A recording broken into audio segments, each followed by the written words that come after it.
Yeah. So the idea, behind Rolex for me is that I don't have to worry about a lot of things, right? I don't have to worry about hygiene, right? For any food that is prepared, like where things happen behind the scenes or in a black box, because everything is made right in front of me. And oftentimes the Rolex guys are so good to me that they kind of let me have fun with making the Rolex, or rather joining in on the process of making the Rolex. There are a number of things, obviously, besides the fun part of it, right? Like I said before, the hygiene aspect of it, it's plain simple. You have your chapatti, right? And then eggs, beat in a cup, and then onions, cut up, everything right in front of you. The frying pan is, super hot. And again, right in front of you. You can see if something is, off or dirty or anything like that. And so, you end up making the whole Rolex out of ingredients that, in my case, I've basically helped, cut up. But the other big thing is also the idea of convenience, right? Convenience in the sense that it doesn't matter where you are. There will always be a Rolex stand, right? You can just, like in my case, I can just step out of the car and boom, I'm on the street and there's a Rolex guy right there. I just kick off a conversation and I'm able to basically make that Rolex, with him from scratch, right? Another example, during lockdowns, when there was, curfew, there were a lot of places or times when I would be super, super hungry, right? And I want to eat some food or have any meal for that matter. And the restaurants are closed, right? They're closed, and shops are closed as well. You can't even get a snack.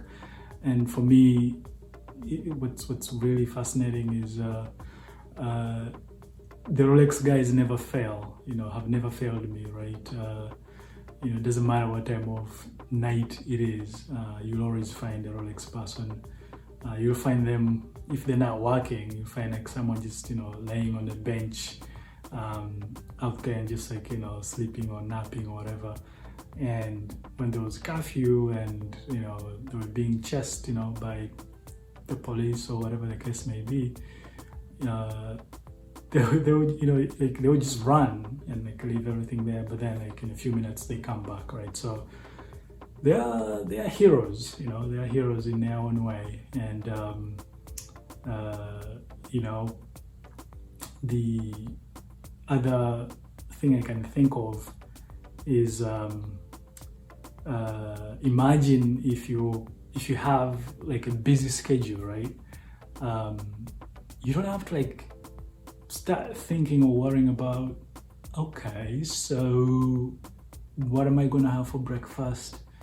And how am I gonna have that? Am I gonna have to make it myself? Is someone gonna make it for me? Lunch, dinner or anything like that? At least if you're like me, then, all of that is something that I don't even, waste my time planning or thinking about. Because I'll just, settle my day with the Rolex, right?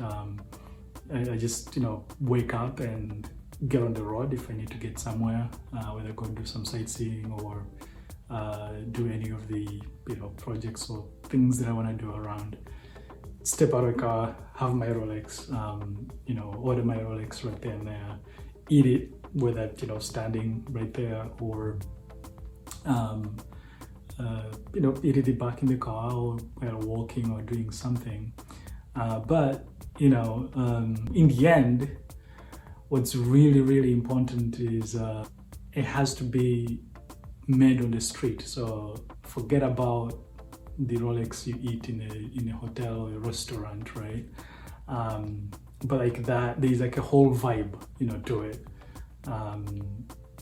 Having it made on the street, right there, and like the small talk, with the Rolex guy or the person making the Rolex and all, is what makes the whole Rolex experience worth having, right? So anyway, I hope I've convinced you to give it a shot if you haven't tried the Rolex before, and if you've been thinking of it as it's something that I only eat as a last resort, or whatever, think about, like maybe you're thinking about chicken and chips.